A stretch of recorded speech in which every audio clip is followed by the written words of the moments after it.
Assalamualaikum warahmatullahi wabarakatuh.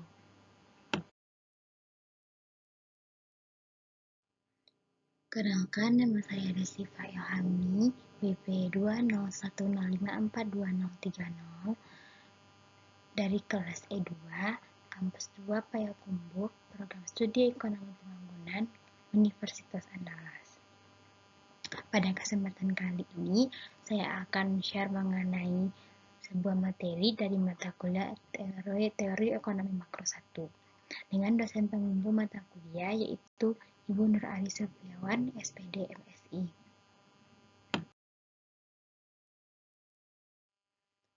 Adapun topik yang akan saya bahas yaitu mengenai perekonomian terbuka.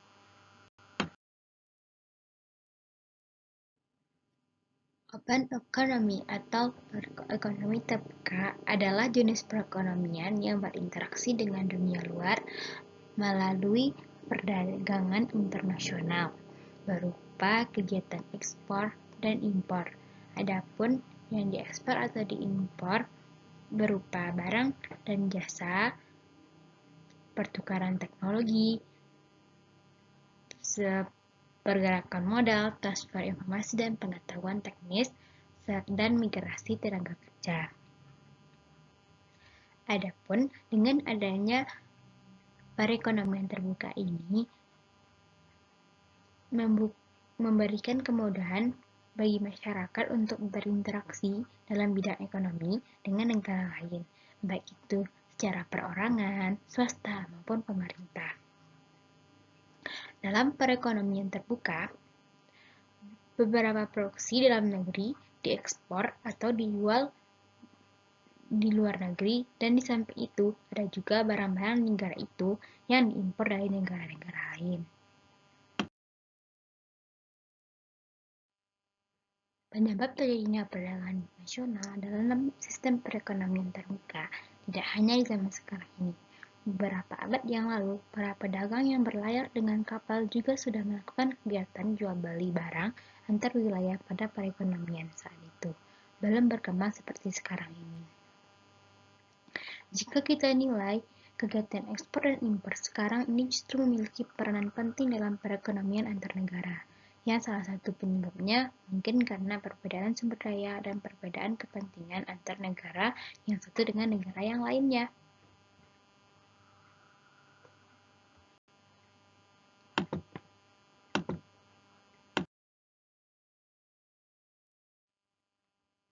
Adapun penyebab terjadinya sistem perekonomian terbuka adalah yang pertama yaitu untuk menghemat biaya produksi.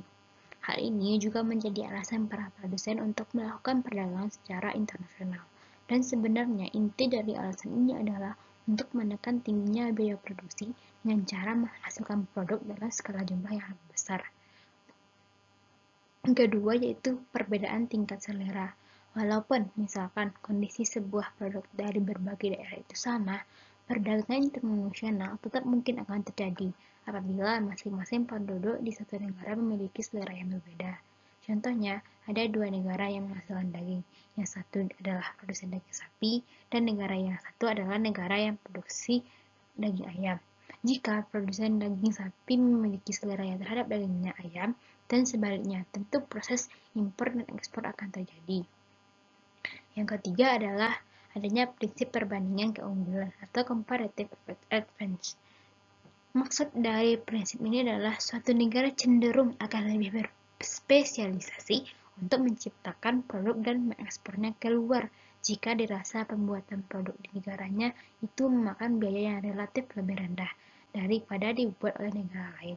Sebaliknya, suatu negara akan lebih memilih untuk mengimpor produk jika biaya produksi untuk menghasilkan produk tersebut dinilai relatif tinggi jika diproduksi di negaranya sendiri. Yang selanjutnya yang keempat adalah perbedaan kondisi penduduk. Alasan perbedaan kondisi suatu produk ini yang lebih cenderung mengarah pada kualitas produk. Juga menjadi alasan terjadinya perdagangan internasional. Misalkan, adalah salah satu negara yang mempunyai iklim tropis, tentunya memiliki kemampuan untuk memproduksi pisang, kopi, dengan kualitas yang lebih maksimal, dan kemudian diperdagangkan keluar yang ditukar dengan berbagai macam barang dan jasa dari negara lain.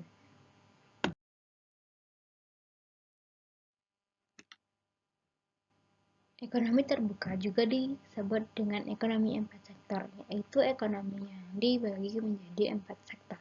Yang pertama yaitu sektor rumah tangga atau household sector. Terdiri dari sekelompok individu yang dianggap homogen dan identik. Hubungannya dengan perusahaan yaitu dari sektor rumah tangga menjual sumber daya manusia yang dimilikinya kepada perusahaan. Sedangkan hubungan dengan pemerintah, rumah tangga menyetorkan sejumlah uang sebagai pajak pada pemerintah. Sedangkan hubungan dengan negara lain, rumah tangga mengimpor barang dan jasa dari luar negeri guna memenuhi kebutuhan hidupnya. Yang kedua yaitu sektor perusahaan. Perusahaan merupakan gabungan unit kegiatan yang menghasilkan produk barang dan jasa. Hubungannya dengan rumah tangga, perusahaan memproduksi produk dalam bentuk barang dan jasa yang dikonsumsi oleh masyarakat. Kemudian, perusahaan mendapatkan penghasilan dari penjualan produknya. Hubungannya dengan pemerintah, perusahaan membayar pajak kepada pemerintah, dan perusahaan menjual produk dan layanannya kepada pemerintah melalui pasar barang. Hubungannya dengan dunia internasional atau sektor asing, perusahaan mengimpor produk dan layanan dari luar negeri melalui pasar barang dan pasar luar negeri. Selanjutnya yaitu sektor pemerintah. Pemerintah bertindak sebagai pembuat dan pengatur kebijakan komunitas dan bisnis. Hubungannya dengan rumah tangga, pemerintah menerima pembayaran pajak rumah tangga untuk keperluan operasional. Hubungannya dengan perusahaan, pemerintah mendapatkan pendapatan pajak dan perusahaan dan pemerintah juga membeli produk dari perusahaan. Keempat yaitu sektor negara lain. Hubungannya dengan rumah tangga, negara-negara lain menyediakan barang dan jasa untuk kepentingan rumah tangga yang dilakukan di pasar luar negeri. Sehingga pasar barang domestik sehingga produk yang dihasilkan dapat dibeli oleh rumah tangga. Selanjutnya hubungannya dengan perusahaan dunia internasional mengekspor produk mereka ke bisnis perusahaan. Aliran barang dan jasa melewati pasar domestik dan kemudian masuk ke dalam pasar barang.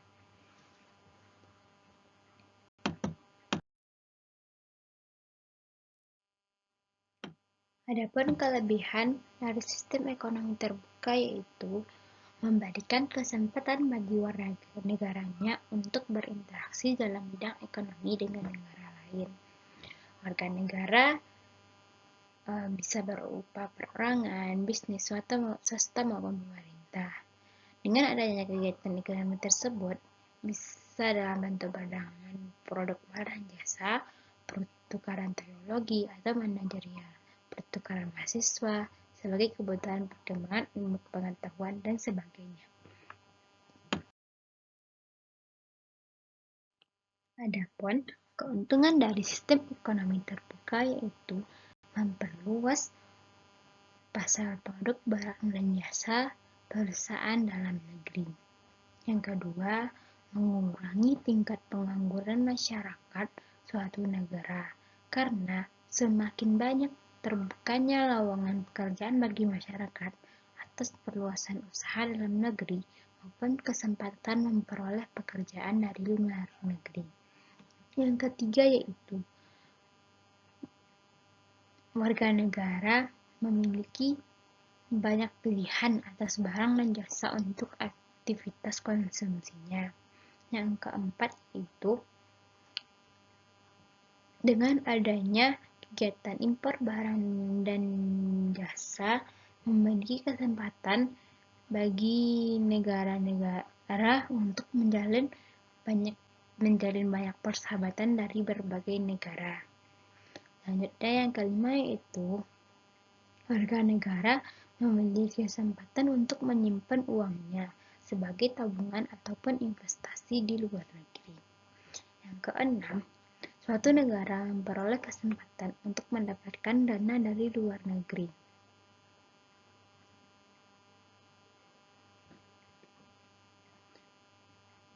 berupa investasi ataupun pinjaman dari negara lain atau lembaga keuangan dunia seperti World Bank dan IMF. Adapun variabel-variabel penting makroekonomi dalam perekonomian terbuka terdiri dari ekspor neto, investasi keluar neto, nilai tukar nominal, dan nilai tukar real.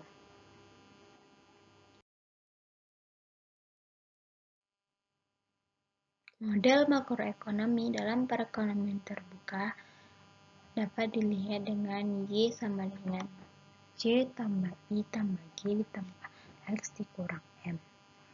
Adapun Y adalah pendapatan, C adalah konsumsi barang dan jasa dalam negeri, I adalah investasi barang dan jasa dalam negeri, G adalah pembelian barang dan jasa dalam negeri oleh pemerintah, X adalah ekspor barang dan jasa dalam negeri, dan M adalah impor dari luar negeri.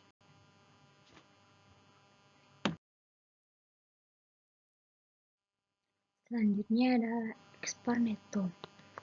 Dilambangkan dengan NX sama dengan pendapatan dikurang C ditambah I ditambah G. Ekspor neto sama dengan output dikurang dengan pengeluaran domestik. Jika output melebihi pengeluaran domestik, perekonomian domestik mengekspor kelebihan output tersebut. Jadi ekspor neto positif. Jika output lebih kecil dari pengeluaran domestik, perekonomian domestik mengimpor kekurangan output tersebut. Ekspor netonya negatif. Arus modal internasional dan neraca perdagangan. S dikurang I sama dengan NX, di mana S kurang I sama dengan arus modal keluar neto, sama dengan neraca perdagangan. Jika S dikurang I dan NX positif, perekonomian domestik memiliki surplus perdagangan trade of surplus. Dalam hal ini, perekonomian domestik adalah negara donor di pasar uang dunia karena arus modal keluar neto positif. Arus modal internasional dan neraca perdagangan dapat dihitung dari persamaan Y sama dengan C ditambah I ditambah G ditambah NX. Y dikurang C dikurang G sama dengan I ditambah NX.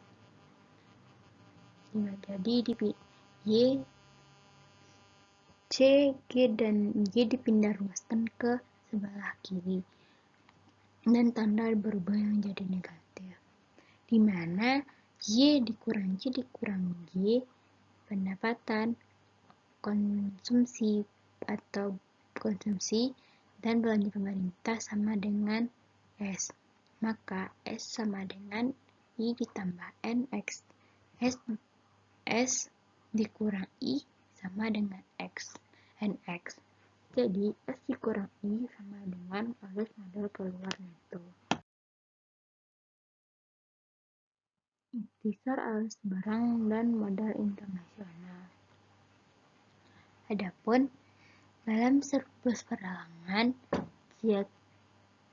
ekspor lebih besar dari impor. Sedangkan di perdagangan berimbang, ekspor sama dengan impor.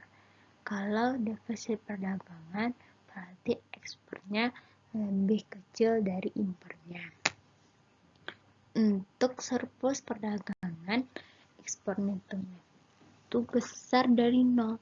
Sedangkan perdagangan berimbang, ekspor netonya sama dengan nol.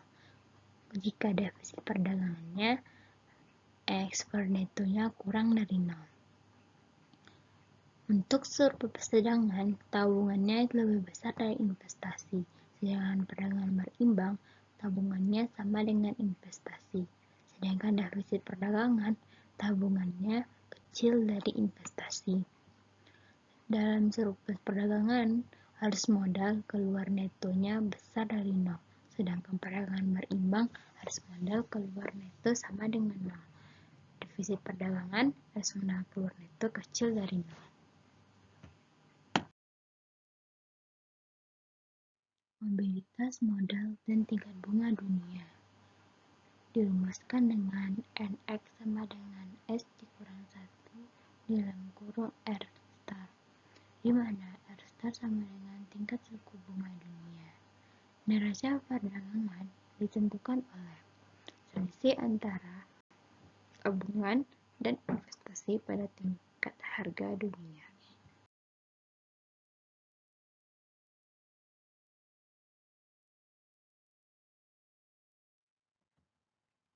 Kebijakan yang mempengaruhi neraca perdagangan.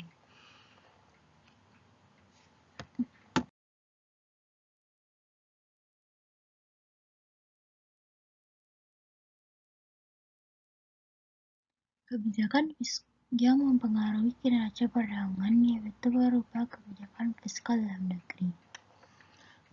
Kenaikan belanja pemerintah atau penurunan pajak akan mengurangi tabungan nasional dan menggeser kurva tabungan.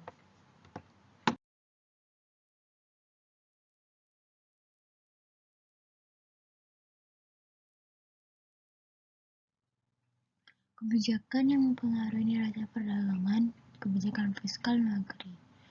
Ekspansi fiskal luar negeri mempengaruhi tabungan dan investasi dunia, akan menggeser suku bunga dunia.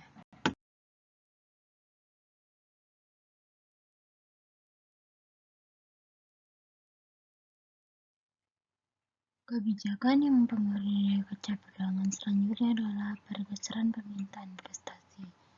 Pergeseran kurva investasi pada tingkat suku bunga tertentu karena kebijakan di sektor investasi akan menyebabkan jumlah investasi meningkat.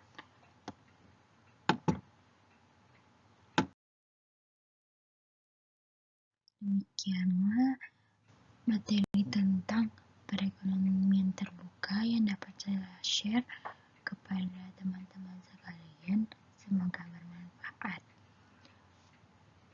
Assalamualaikum warahmatullahi wabarakatuh.